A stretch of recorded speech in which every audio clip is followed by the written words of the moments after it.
No period of history is more misunderstood or underappreciated than the Middle Ages. The 10 centuries from the fall of the Roman Empire in the 5th century to the start of the Renaissance in the 15th.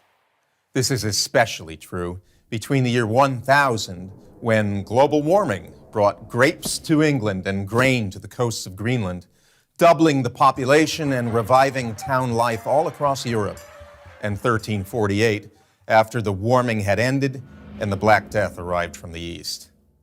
Let's take a closer look at these years. We'll make a good start by dispelling some nonsense.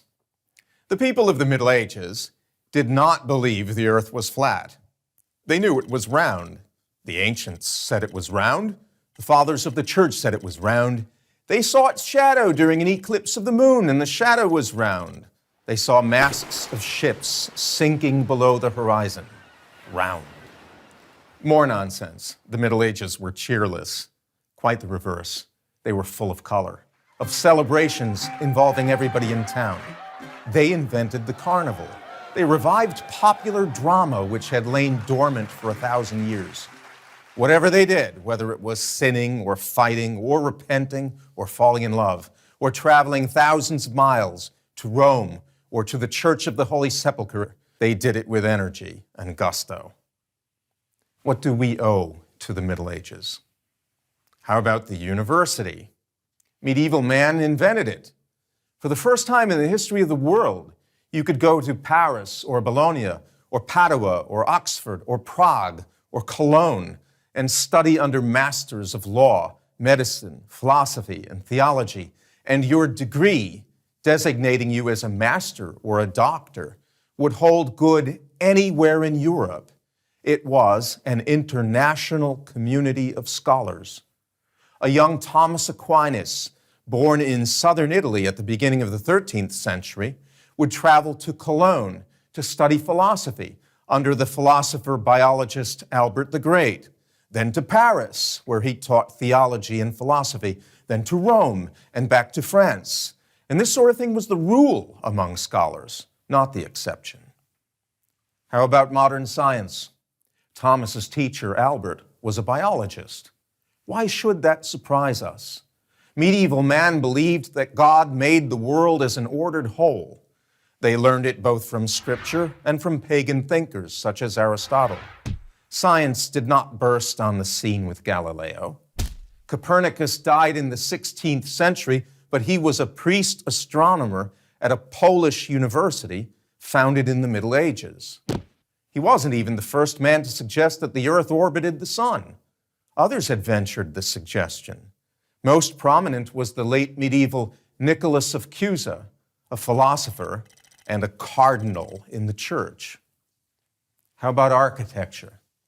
If the Middle Ages were dark and ignorant, how come ordinary people, masons, carpenters, painters, sculptors, glazers, erected the most beautiful and majestic buildings to grace the earth, the Gothic cathedrals, without power tools, with pulleys and winches and scaffolding in their bare hands? They built up lacework in stone and glass, flooding vast interior spaces with color and light. We have nothing to match their complexity and beauty.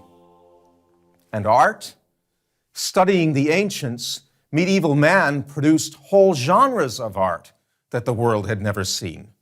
There had never been anything like Dante's Divine Comedy, or Chaucer's Canterbury Tales, or the Arthurian legends of Chrétien de Troyes, or the paintings of Giotto, or the astonishingly beautiful and precise work of the illuminators of manuscripts. What else do we owe to them? Western music. They invented our musical notation and Western harmony, not to mention the humble carols we enjoy at Christmas time. A tradition of local self-government. Witness the chartered towns all over Europe, free associations of men united for the common good, friars, guildsmen, members of lay orders devoted to good works, people who established schools, orphanages, and hospitals.